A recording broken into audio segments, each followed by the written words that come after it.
All right, so we're diving into a true American classic this time.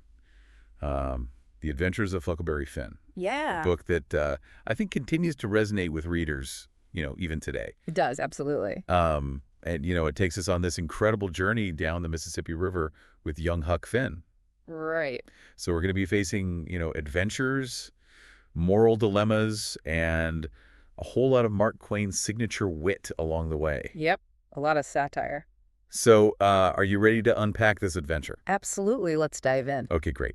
So to set the stage, remind us where we find Huck at the very beginning of this story. Right. So we meet Huck after the events of Tom Sawyer. So he's come into quite a bit of money. He's rich. He's rich, and the widow Douglas has taken him in to try and civilize him. Oh, yeah, I remember that.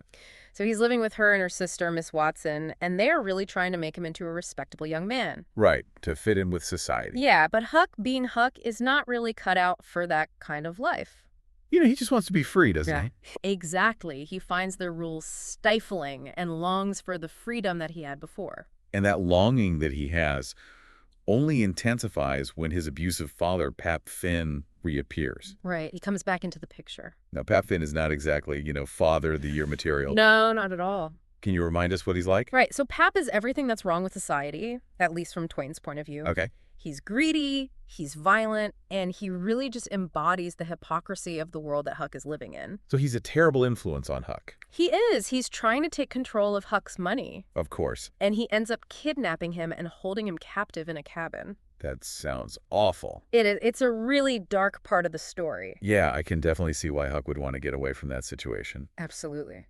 But how does he escape? I mean, faking your own death. That's pretty drastic. It is a pretty gruesome scene. Yeah, how does he do it? Well, he stages a really convincing murder scene using pig's blood to make it look like he's been killed. Yep. And he makes it seem like his body has drifted down the river. So that everyone thinks he's dead. Exactly. It's a pretty clever plan. Yeah, resourceful, I'd say. So where does he go after this daring escape? Well, he heads to Jackson's Island seeking refuge and solitude. A deserted island. Yeah, he wants to disappear completely. Makes sense. Oh. Alone on an island? It does sound like a pretty good place to do some soul searching. Right. Even for someone as young as Huck. Exactly. It's a turning point in the story. He really has time to think and reflect on his life. Right.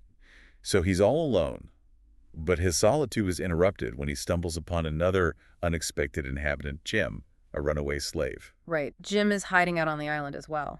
Now, Jim's journey is really powerful. Can you remind us a little bit about his backstory? Yeah, so Jim belonged to Miss Watson. The same Miss Watson that's trying to civilize Huck? The very same. And she was planning to sell him down the river, separating him from his family. Oh, wow. Which is just a devastating thought. So he decides to take a huge risk and run away. That's a really powerful decision. Mm-hmm. I mean, escaping slavery takes so much courage. It does. It's a desperate act. So we have Huck and Jim, both seeking refuge on this island. What happens when they meet? It's a really interesting dynamic. They're both outcasts in a way. Right, they're both running from something. Exactly, and they form this unlikely bond. And this is where the book really starts to explore some really complex issues, right? Yeah, Huck's been raised to believe that slavery is normal and acceptable, but now he's face to face with a runaway slave. And he's getting to know Jim as a person. Right. And their friendship really challenges everything that Huck thought he knew about race and right and wrong. It's like a clash between what society tells him and what his own heart is telling him. Exactly, and that conflict is at the heart of the book. So this unlikely friendship starts to blossom on Jackson's Island. Right. But I'm guessing that it can't last forever? No, unfortunately it can't. What happens that forces them to leave the island? Well, word gets out that Jim is a runaway. That's not good. No, and there's a reward for his capture, so people are searching for him. Oh, wow, so suddenly they're in danger. Yeah, the stakes are a lot higher now. So what do? They know they have to leave, so they make a daring decision to set off down the Mississippi River on a raft. I love that the river plays such a big role in this story. It does. It almost becomes a character itself. What do you think it symbolizes? I think it represents freedom and escape. It's this constant force that carries them towards an uncertain future. Right. And it's full of surprises and dangers. It definitely keeps them on their toes. So speaking of surprises, what kind of colorful characters do they encounter on their journey down the river? Oh, so many. There's a whole cast of characters that Twain throws at them. Like he's testing them along the way. Exactly. Each encounter is like a little morality play for Huck. Oh, okay. Give me an example. Well, one of the most memorable encounters is with the Grangerfords and the Shepherdsons. Okay, I don't remember them. Tell me more. So there are these two families engaged in a bitter, generations-long feud. A Yep. And no one even remembers how it started, but the hatred runs deep.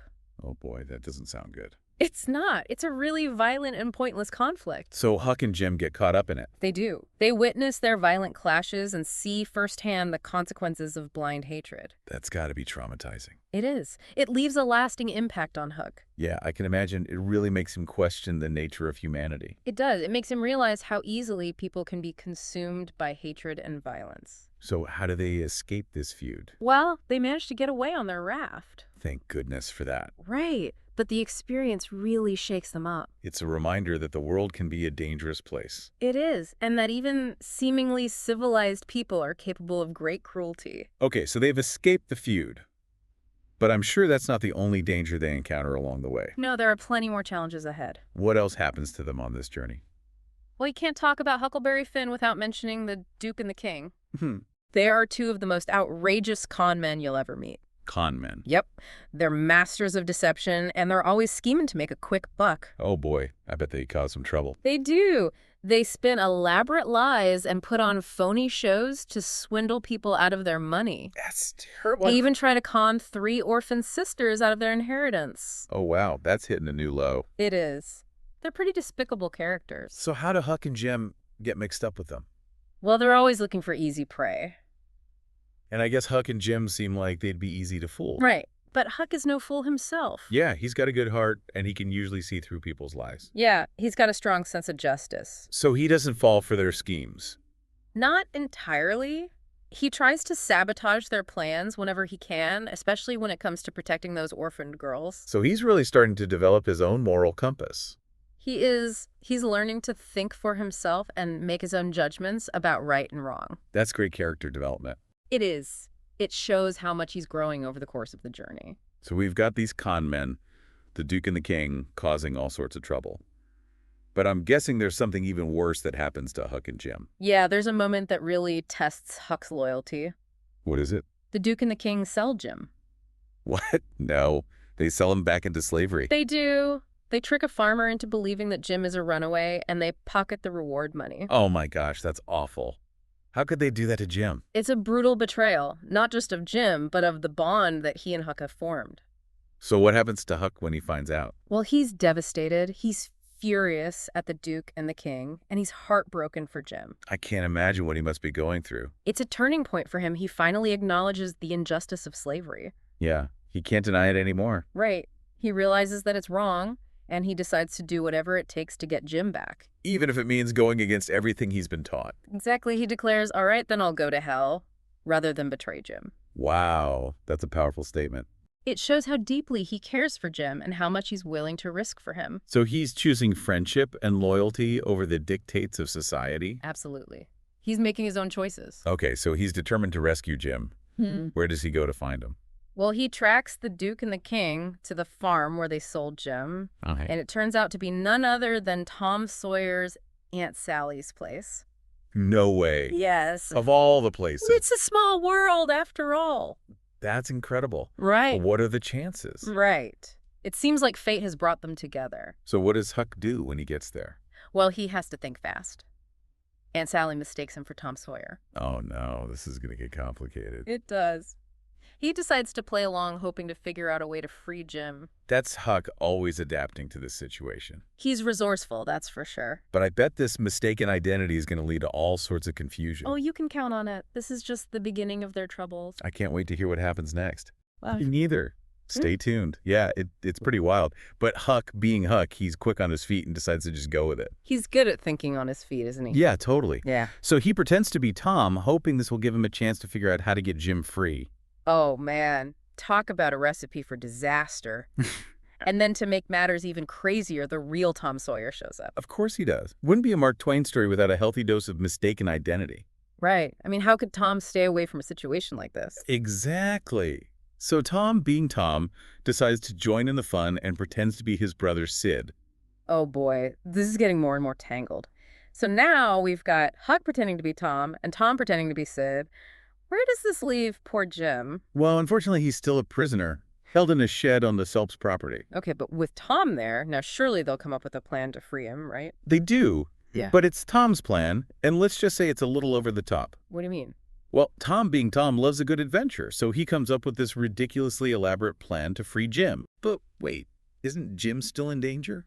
Why make it so complicated? Well, here's the thing. Jim is technically enslaved, but in reality, he's actually been a free man this whole time. Hold on, how is that possible? So it turns out Miss Watson, Jim's former owner, died a few months before, and in her will, she set Jim free. Oh, wow, what a twist. So all this time he didn't even need to escape. Nope. He was free all along. But Tom knew this, didn't he?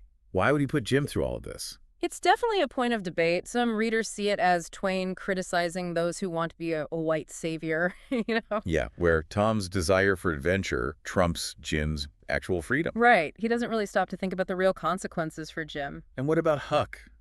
Does he know that Jim is actually free? No, he doesn't. He's still worried about what will happen if they get caught helping a runaway slave. I mean, he also believes his father, Pap, is still out there somewhere. Exactly. Yeah. So even though Jim is technically free, Huck is still feeling trapped. Right, he's carrying around a lot of fear and guilt. Yeah, it's a heavy burden for a young boy to bear. So how does all of this get resolved? Yeah. I mean, how does Huck deal with the fact that he's been helping a free man escape slavery? Well, it actually gets resolved in a pretty surprising way. Jim tells Huck that the dead body they found in the floating house back on Jackson's Island was actually Pap. Wait, really? Yeah. So all this time, Huck has actually been free from his father. Yep. It's a huge relief for Huck. I bet. He's been carrying that weight around for so long. Yeah, but even with that burden lifted, Huck's desire to escape civilization doesn't go away. I mean, he has seen the ugliest sides of society, hasn't he? Right, the hypocrisy, the violence, the greed. It's all disillusioned him. So even though Aunt Sally wants to adopt him and give him a good life, he rejects it. Yep. He just can't stand the thought of being civilized. Which is why at the end of the book, he decides to light out for the territory. Exactly. He wants to find a life beyond the constraints of society. What a perfect ending for a character who embodies the spirit of rebellion and freedom. It really is. It leaves us wondering if he'll ever find what he's looking for. Right? Does he ever escape the prejudices of society? Twain doesn't really give us an answer. Nope. He leaves that up to us to ponder. But you know, one thing that really struck me about this part of the book is how, even though Jim gains his legal freedom, his journey really highlights the limits of that freedom in a society that's so deeply rooted in racism. Yeah, that's such an important point. It's not enough to simply be free on paper. Right. Twain shows us the real dangers and discrimination that Jim continues to face, even as a free man. Which I think makes the book so relevant today. We're still grappling with these issues. Absolutely. Twain doesn't shy away from the hard truths. But you know, another thing that stood out to me is how Twain uses humor to explore these difficult themes. Yeah, it's amazing how he can make us laugh even when he's dealing with such serious issues. It's a testament to his skill. He finds a way to entertain us while also making us think critically about the world. And one of the ways he does that is through Huck's unforgettable voice. Right. His narration is so authentic and engaging. It's like you can hear him telling the story right next to you. And Twain's use of dialect really brings that voice to life. It gives a voice to those who are often marginalized. And it reminds us that language can be used in so many ways. It can be a tool of oppression, but it can also be a weapon for resistance. Yeah, it's a powerful reminder of how language shapes our perceptions and prejudices. And of course, we can't forget the Mississippi River itself. It's such a powerful symbol throughout the book. It represents so much freedom, escape the unpredictable nature of life. Yeah, it's a constant presence shaping Huck and Jim's journey, just like the currents of history shape our own lives. Right. It's a beautiful metaphor for the journey we're all on. So we've talked about the characters, the themes, the language, and the symbolism, but what's the ultimate takeaway from the adventures of Huckleberry Finn? What can we learn from this timeless story that we can apply to our own lives? You know, I think it teaches us the importance of questioning what we're told, to trust our own moral compass, and to have the courage to stand up for what we believe is right. Even when it's hard. Especially when it's hard. It's about being like Huck, challenging injustice, embracing empathy, and never stopping seeking truth. That's beautifully said. But before we wrap up, I want to leave our listeners with one final thought. If Huck Finn were alive today, do you think he would still feel the need to light out for the territory? That's a great question. Or would he find a way to fight for a better world from within? You know, it's something for all of us to think about. How do we navigate this complex world we live in? How do we fight for justice and equality? Huck's story doesn't offer any easy answers, but it encourages us to keep asking those tough questions and to keep searching for our own path toward a better world. I love that. Yeah. So there you have it, a deep dive into the adventures of Huckleberry Finn, a story that continues to challenge, entertain, and inspire us generations later. It's a true classic. Until next time, keep exploring, keep questioning, and keep those pages turning. Yeah, it really is a powerful story. And one thing that continues to amaze me is how Twain manages to blend those really serious themes with such incredible humor. It's like he can make you laugh and think deeply at the same time. Exactly. And it's that humor that allows him to expose the absurdity of prejudice and the hypocrisy of that society. The one that claims to value freedom but then denies it to an entire group of people. Yeah, it's like he's holding up a mirror to society, forcing us to confront our own biases and our own complicity. Right. And even though it's set in the pre-Civil War South, those themes still resonate with us today. They do. And one of the things that really struck me about the book is how Twain uses language to reveal character and those social dynamics. Oh, absolutely. I mean, the way people speak tells us so much about their values, their beliefs, their place in the world. And his use of dialect is just brilliant. It adds so much authenticity to the story. And it gives a voice to those who are often marginalized or silenced. Yeah.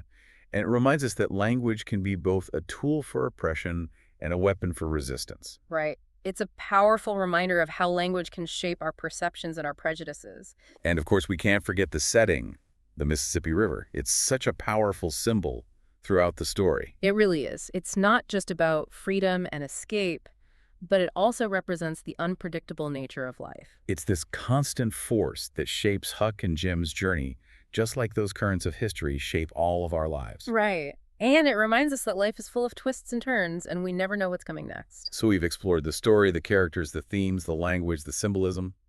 What's the ultimate takeaway from our deep dive into the adventures of Huckleberry Finn? Well, for me, I think it comes down to questioning the status quo, trusting your own moral compass, and having the courage to stand up for what you believe in. Even when it's hard. Yeah, especially when it's hard. It's about being more like Huck, challenging injustice, embracing empathy, and never giving up on the search for truth and freedom. Beautifully said. And I think that's the perfect note to end on. So there you have it, a deep dive into the adventures of Huckleberry Finn, a story that continues to challenge, entertain, and inspire us generations later. It's a true American classic. Until next time, keep exploring, keep questioning, and keep those pages turning.